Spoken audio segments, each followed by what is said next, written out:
ছবি। এবারে আসবে সুপ্রীত মণ্ডল। সুপ্রীত মণ্ডল ও গাইবে ইমন। ইমন রাগে সঙ্গীত পরিবেশন করবে সুপ্রীত মণ্ডল।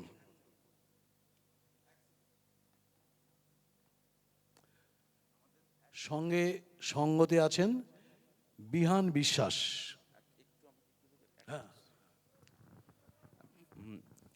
আচ্ছা, এই অনুষ্ঠানটা শুরু হওয়ার আগে আমি একটু রঞ্জনদাকে ডেকে নেব। আমাদের অনেক সিনিয়র গুরু ভাই। আমি যখন অমিতাভ গুহ ঠাকুরতা মহাশয়ের কাছে শিখতাম, উনি আমার গুরু। তো আমার এক সিনিয়র গুরু ভাই, উনি একটু মাল্যদান করবেন একটু জাস্ট, তারপরে প্রোগ্রামটা শুরু হোক।